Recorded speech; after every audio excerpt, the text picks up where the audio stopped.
This is episode 41 of the Life in Norway show. Today I'm joined by Jack Esposito, co-host of a podcast all about Norwegian TV and film called Pod for Norge. His show began as an episode-by-episode breakdown of Okkupert, a near-future thriller set in Norway, but has since broadened to cover many more shows. We talk about several popular TV shows in Norway, including Okkupert, many of which are now available to watch all around the world thanks to streaming services. You can find out more information on today's show on the show notes page at lifeinnorway.net/podcast. Just look for episode 41. Happy listening.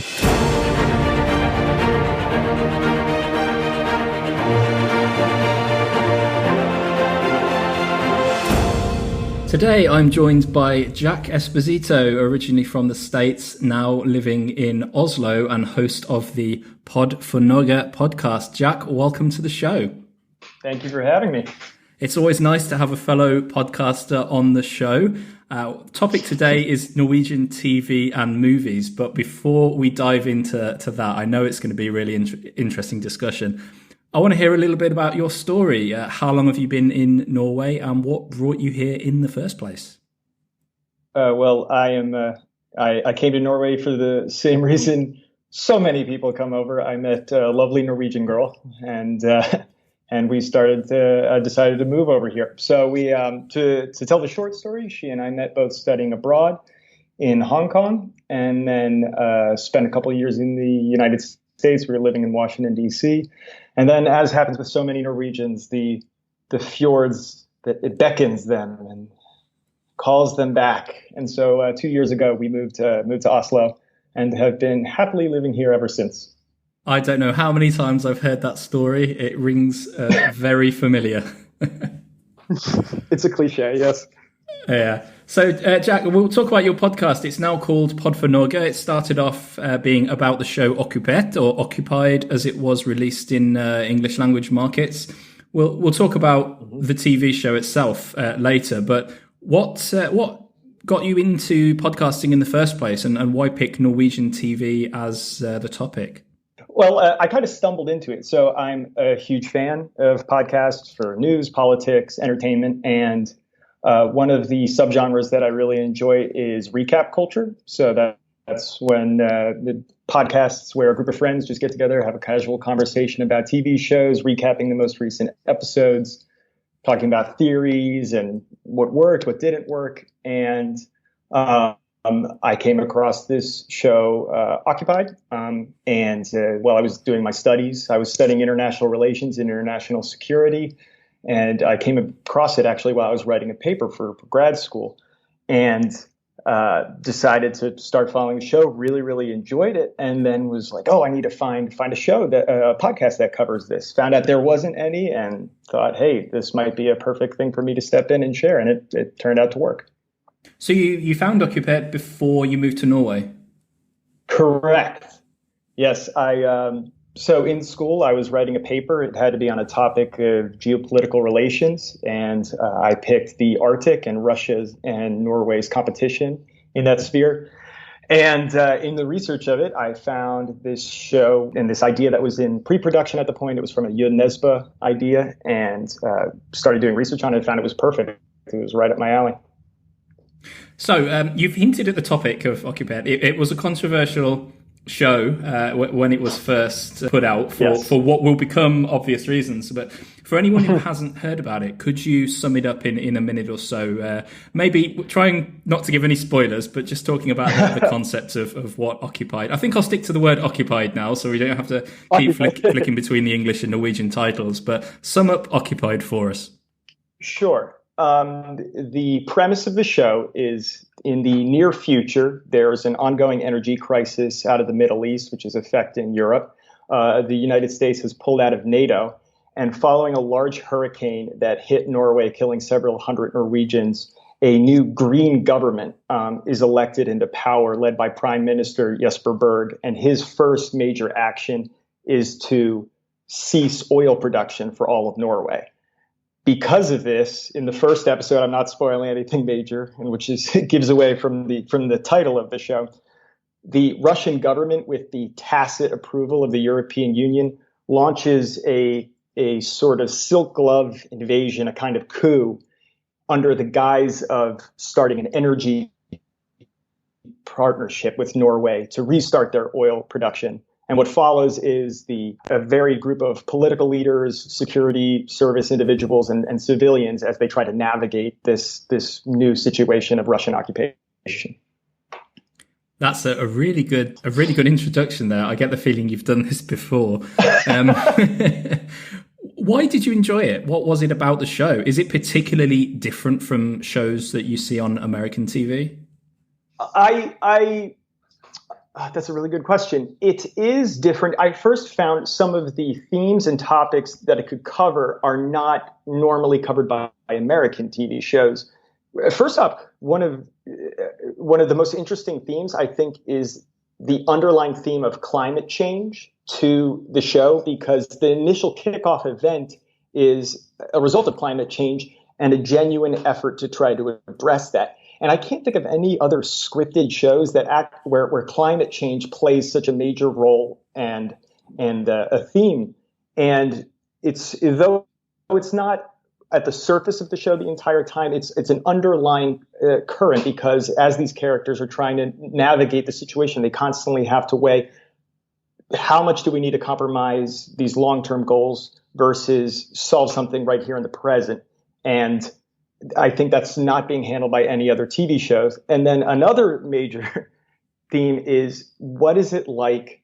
What would it be like if a major, highly developed country like Norway was occupied by a foreign force?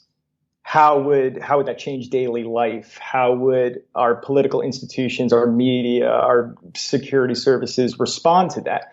Because I feel like if this were an American TV show, it would be some kind of Red Dawn situation where there'd be, insurgents out in the streets with guns, and it'd be like an action show, which this is not. This is very much showing the political machinations and just normal people trying to live with the situation. And actually, again, I think we can talk about the first episode because it's not really spoiling a long series for anyone. But the moment where the Prime Minister is essentially kidnapped. I remember you spoke about this on the first episode of your podcast, which you probably can't remember, but I listened to very recently. Yeah. It's for me, it's an incredibly Norwegian moment in how the handover essentially of power in Norway happens. I think for me, that was the biggest difference between the Norway show and an American show. Here in Norway, there was almost a shrug of the shoulders. Oh, come on then, let's get on with this. Whereas I think on an American show, there would have been a much more conflict. Yes. Oh, absolutely. The way it's handled in American TV shows, I feel things tend to just in general are bigger. There's more swagger of the characters, more extreme actions where I feel like this goes for all Norwegian TV, but I feel Norwegians handle things in a more, they're aware of their position more. They're a little more in comedies. They're a little more tongue in cheek. They don't project themselves as big and tall as you would see definitely in a show out of the United States. Yeah, absolutely. Any other differences between Norwegian TV and American TV you want to talk about outside of Okkupert? We have a running joke on our podcast is that Norway has like maybe a dozen actors. It's the same. You constantly see the same guys. Like, oh, that's the guy from Occupy. That's the guy from Nobel or Max Manus. It's a small pool, and so we tend to get attached to certain characters, and we'll actually refer to him. Of course, there's a character on Occupied named Vold, and we've seen him, and as we've moved on to other shows and movies, seen him multiple times. He's always just going to be Vold to us. I would also say it was actually interesting is the points of commonality in Norwegian TV. Norway is obviously a much smaller country than the United States, but also the things that are in the cultural zeitgeist, like hot dogs and ice cream on 17th of May, or the idea of going to the hytte or skiing. I feel like there aren't the same cultural touchstones that would apply across an entire TV show in the United States. Even something as simple as I always laugh. I feel like I can go up to any Norwegian and say, it's Friday night. What do you eat? And they're like, tacos. Of course. Why would you not? And like everyone in Norway knows that Friday is taco night. There's so many things I want to pick up on right now, but I absolutely agree with the limited number of actors and actresses. I mean, it's understandable in a country with just 5 million people, but for me, Anna Daltorp is the epitome of this. She is just in everything: TVs, movies, forever popping up in something new. For those not so familiar with Norwegian TV and movies, she played Eden in The Wave, which certainly was popular overseas. So you may know her from there. So your podcast started out live covering Occupied. It was episode by episode, right?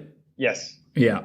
And of course, Occupied, there was only a couple of seasons, 3 seasons. 3 seasons, right. And you're now moving on to cover Norwegian TV, Norwegian movies in general.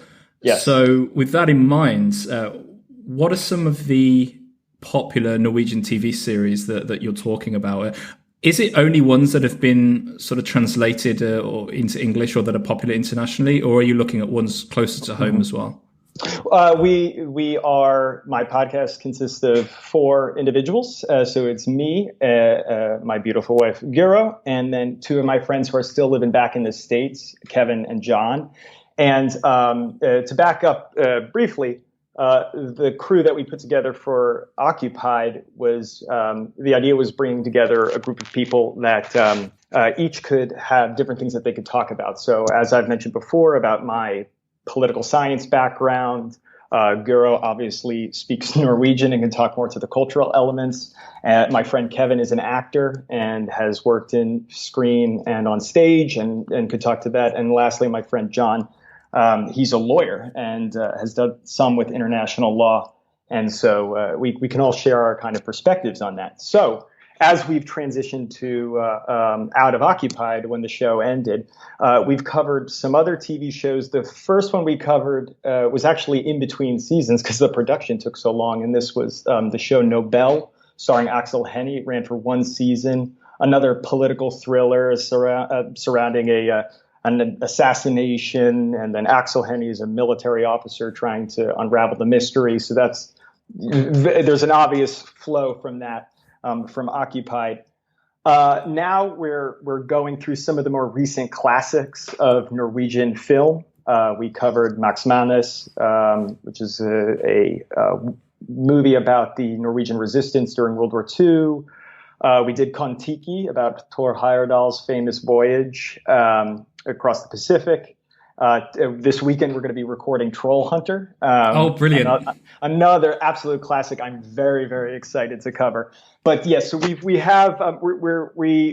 spreading the genre out. We're trying to leave behind the political thriller aspects and just cover any of these films and shows that show all different aspects of Norwegian culture and history.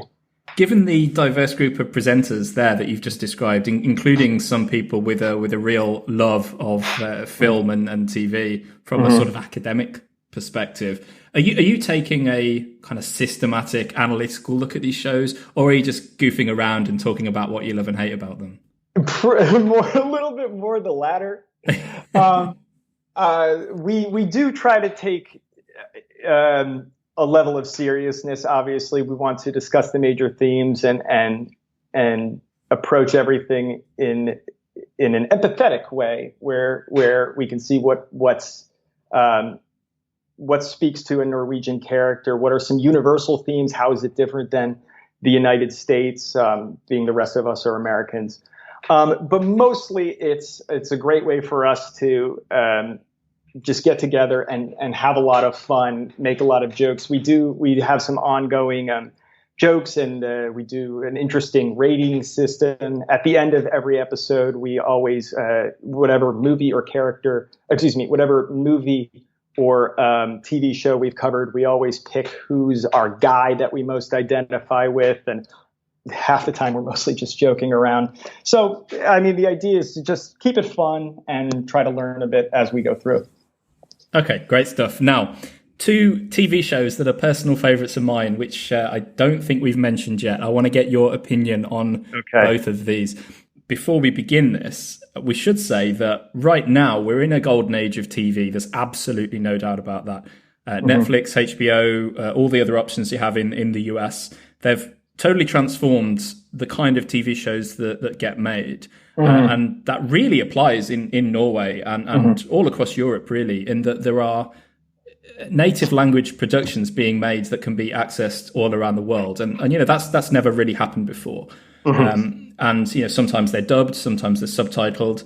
The point is that this is the only real opportunity that many people have had to watch Norwegian TV in all around the world. And these two shows are great examples of that. The first one is Ragnarok, and I'm not talking about the Marvel movie or the Norwegian movie of 6 or 7 years ago, but the miniseries. It was only 6 episodes long, set around a high school in the middle of Norway, a tiny fjord town. Also had somewhat of a climate change perspective to it. But really, the angle was the Norse mythology angle. That really made it interesting. Now, aside from the rather disappointing ending to the show, what did you think about Ragnarok? I actually have not finished Ragnarok. So No, it's okay. We haven't spoiled it yet, so this is good. But you're tempering my expectations. I should say, before you say anything, it's my opinion of the ending. Maybe you, from let's say a TV analyst perspective, might think the ending is wonderful, but you'll have to let me know when you get there. But so, your view on Ragnarok so far? I have enjoyed it. I'm a big fan of Norse mythology, and as something that I knew nothing about growing up, and sadly my introduction was probably, like many people, the Marvel movies, being like, oh, I guess this is what it's like. It's been very interesting to learn more about that. I read Neil Gaiman's Norse mythology book, which is fantastic if anyone hasn't read it. And I'm always a fan of them, finding new ways to adapt the show in a more modern sense. I will. Are some other characters I feel that goes back to our Norwegians only having 12 actors, because I believe the teacher there is also from the show. Was also one of the actors in Nobel, as well as Beforeigners, which is a popular show on HBO right now. Overall, I'll say I'm a fan, but I'm going to wait till I finish it. Okay. Ragnarok is on Netflix here in Norway. Do you have any idea how it's available in the US? I believe that would also be on Netflix. I think it's a Netflix-produced show. I believe that's how. There's a lot of Norwegian stuff on Netflix. For those who wanted to watch Okkupert, I think that's also internationally available on Netflix. Great stuff. You have preempted my second choice, which is Beforeigners. Yes. You finished Beforeigners? I have finised Beforeigners. Okay, yes. It's a good idea for me to ask that question from now on. As you finished it, would you like to give the elevator pitch for Beforeigners? Because it is a stunning concept. It's a truly bizarre concept. It's a bonkers concept. So suddenly, all around the world, there's these portals that start opening in which individuals from different periods of the past, from I believe it's the Neolithic age, the Viking age, and then from like 100 years ago, are brought to today, and then they appear, in this case, all throughout Norway, as it's happening all over the world, and then they have to be processed, almost like refugees, time refugees. And these are the Beforeigners. And the show centers around a police officer, one from the modern day, who is now paired with the first Viking to be integrated into the police force. And it's kind of it's a buddy cop kind of situation as they go about investigating crimes. But it's also set around the cultural changes that have happened in Norway as these time refugees have come through.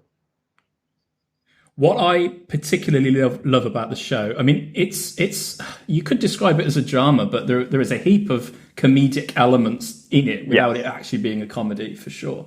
But what I love about it is You've described Occupied as a sort of critique on climate change almost. And I think The Foreigners is absolutely the same for immigration, right?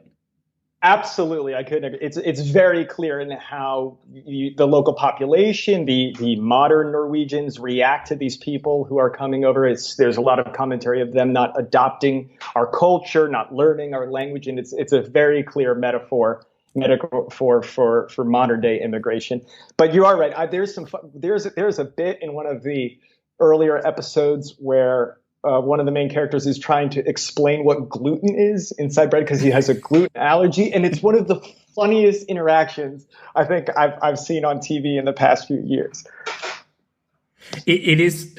It's just so many funny moments in it. I mean, down to the little details, like the being entrepreneurs within the Viking group that set up a Viking pub, which, it serves mead, yes. and they have the music that Vikings listen to, which is to me really analogous to seeing British pubs in other countries.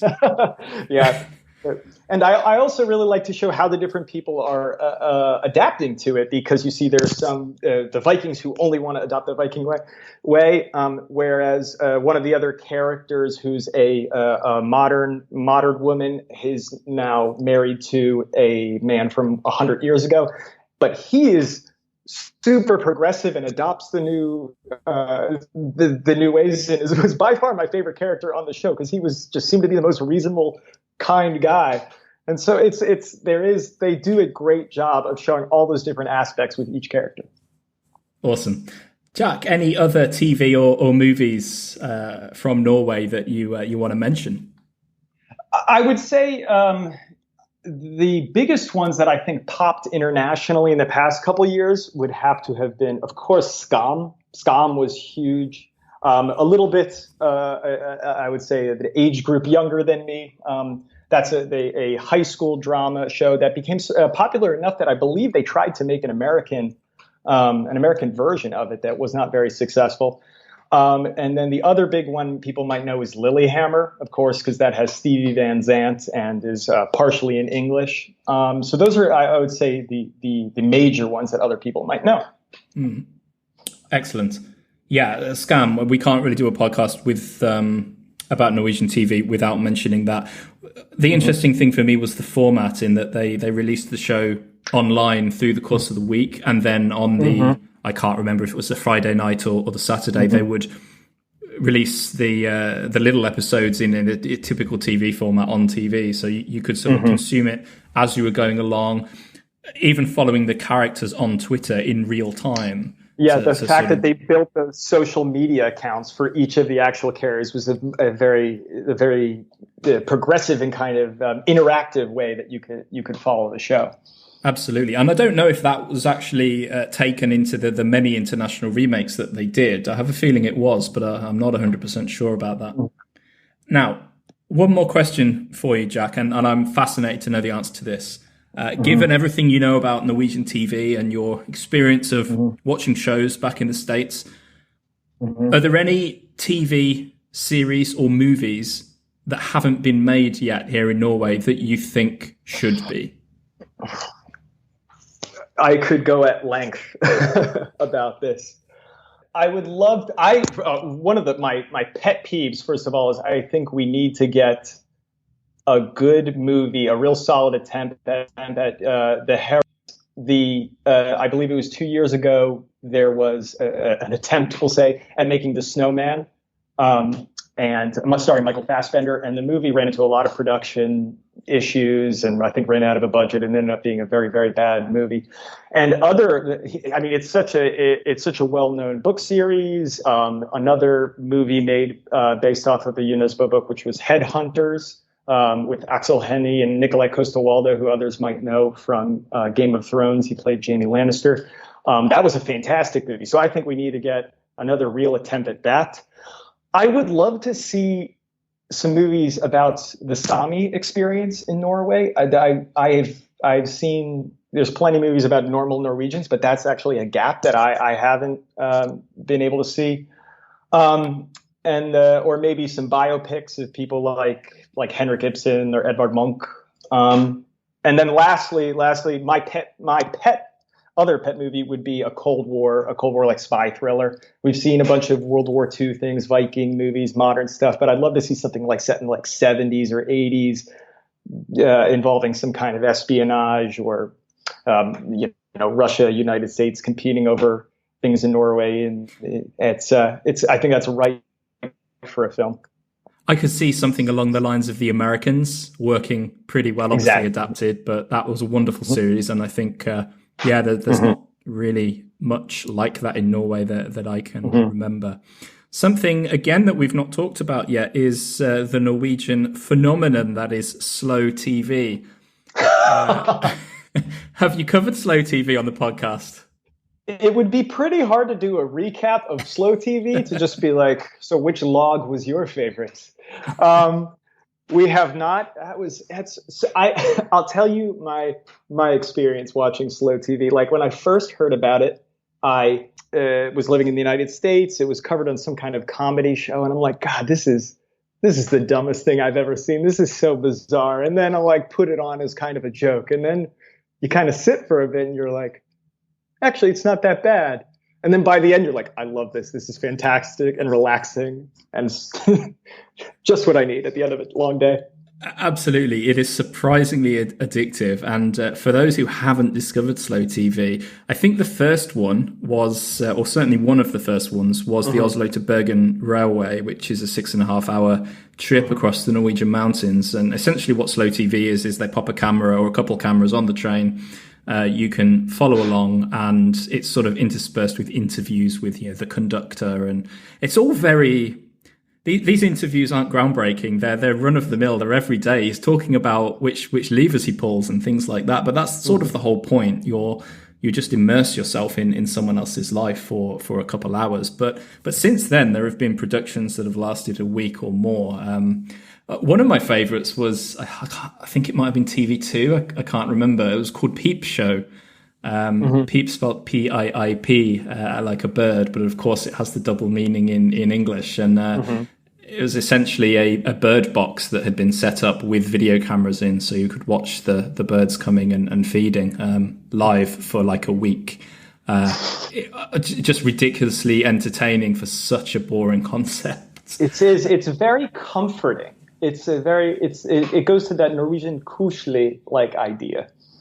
Absolutely. Which one was your favorite then, Jack, out of all the slow TV productions? I am a fan of the ones that at the Christmas time we would put on, the ones with the Yule log and people just tending to that and showing around farmland. I find that the most relaxing. Someone I work with here in Trondheim was actually interviewed on the wood burning production. It was actually about the science of how best to light your wood stove. Wasn't there also a major debate, I remember, about whether you stack your wood with the bark up or the bark on the bottom? And like families were divided between these competing camps.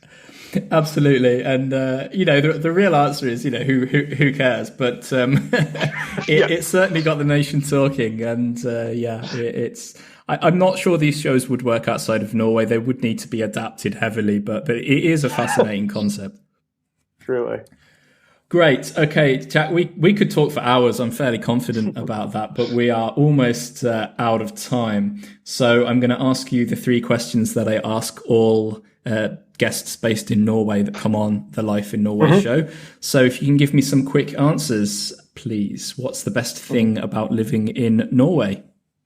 It's a cliche answer, but I'd have to say the nature. You have just some of the most beautiful vistas and such easy access to going in the water, climbing mountains, going in the woods. And I love that not only that, but the culture that's grown up around it. Everyone understands the importance of that. And there's just such a strong societal culture around engaging with the nature. And you've been in Norway for something like 2 years now? Correct. That's about the time that things start to irritate people, I think. The novelty of living somewhere new has worn off. So what do you find the most challenging thing about living in Norway? It has to be finding good, spicy food. I find The Norwegian palate, I think, doesn't like very hot or very spicy foods, and so when I'm going out to a Norwegian Mexican restaurant or a Thai restaurant, I feel they tend to tone it down. So I sometimes will have to bring my own sauce to spice things up. You are not the only person that does that, so I can vouch for that. And I can also say that most Indian restaurants in Norway are a real letdown as well for exactly the same reason. Final question, Jack. What's your favourite place in Norway, whether you want to say a big place like Oslo or somewhere very small? I would have to say Hardangerfjord. Specifically in Lofthus, there's Hotel Ullensvang, one of the historic hotels there. I was lucky enough to get married there last year, and Hardangerfjord is just one of the most beautiful places I have ever seen in this entire world. And I think nothing can take away the breathtaking nature, and it's just could not recommend it more. That sounds like a dream wedding. Was it a sunny day? It was no. A sunny day. I was so nervous because it's just outside Bergen, which of course is known for horrible rain, and we are fingers crossed, but we had bright sunny skies. So really lucked out that day. Fantastic. Jack, before I say goodbye, you have to tell us where we can find out more information about you and the podcast. You can find our podcast on any of the major podcasting apps. Just search Occupied Podcast or Pod for Norge. We are listed in both. And please join us.